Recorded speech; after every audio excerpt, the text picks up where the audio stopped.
Hello and welcome to the final devotion in this series on Jesus in his Old Testament context. As we've moved through the New Testament, we have seen how the Old Testament provides greater clarity on who Jesus is. Jesus the Creator, John 1. Jesus the Messiah, Matthew 11. Jesus the King, Mark 11. And today we dive into Mark 14, 53 to 56, to see how the Old Testament enriches and informs what we learn about Jesus in his final hours leading up to his unjust execution. We find Jesus in the custody of the chief priests. Everyone has abandoned Jesus except for Peter, who is lurking in the shadows at a distance.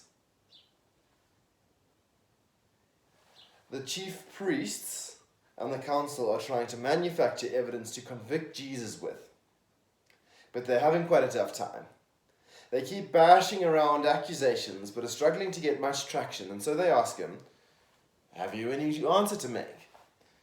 What is it these men testify against you?" But, Mark tells us, Jesus remains silent and did not open his mouth. This comment Mark slips in doesn't need too much attention, but it only should be noted that it does bring to mind Isaiah 53 verse 7, where it says of the servant of the Lord that he will suffer to take away our sin, that he was silent and did not open his mouth. The subtle hints of the Old Testament expectations of the Messiah chime constantly in the life of Jesus. But from subtle hints we then come to more outright declarations of who Jesus is.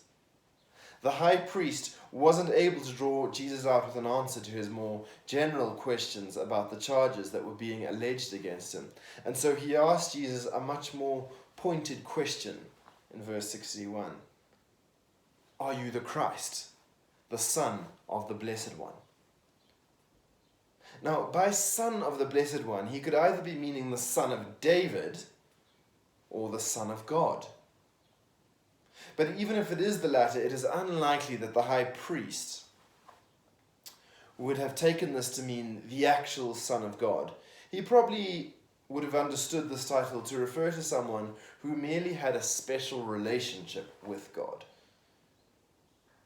But how Jesus responded to this question would have blown away any lesser perceptions of who he was. He says, I am. Are you the Son of the Blessed One? I am. And you will see the Son of Man seated on the right hand of power and coming with the clouds of heaven.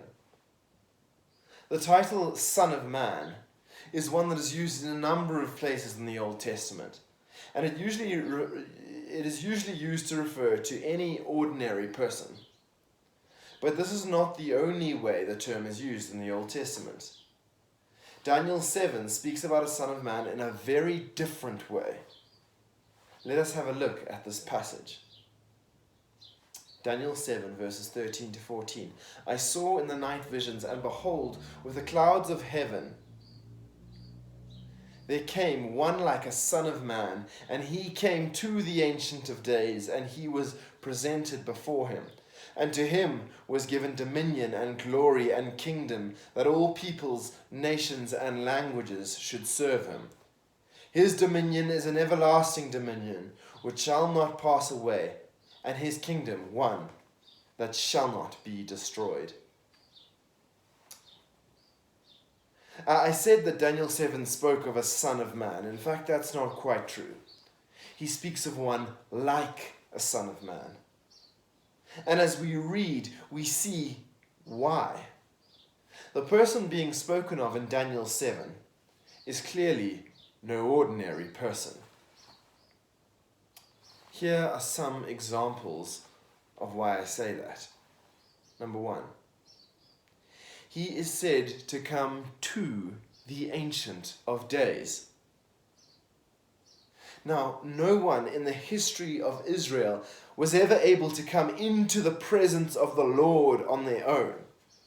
Moses got the closest, and he had to hide in the crevice of a rock when God's glory passed by. And number two, it is said of this Son of Man that all peoples and nations and tongues should serve him, and that his kingdom shall not be destroyed. This is language that would only ever be appropriate of God himself. Only God has the right to be served by all peoples. Only God can have a kingdom that will last forever. You see, this Daniel 7 passage must have baffled the Jewish community for centuries. And Jesus comes here and he solves that mystery. In making mention of the Son of Man in combination with the clouds of heaven, he is clearly making a reference to Daniel 7. And in doing so, he is saying, I am that man. I am the one who can approach the Ancient of Days. I am the one who all peoples and all nations will serve.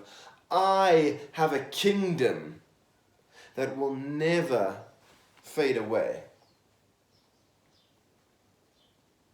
Anyone well versed in the Old Testament would see that Jesus was brazenly claiming to be God himself.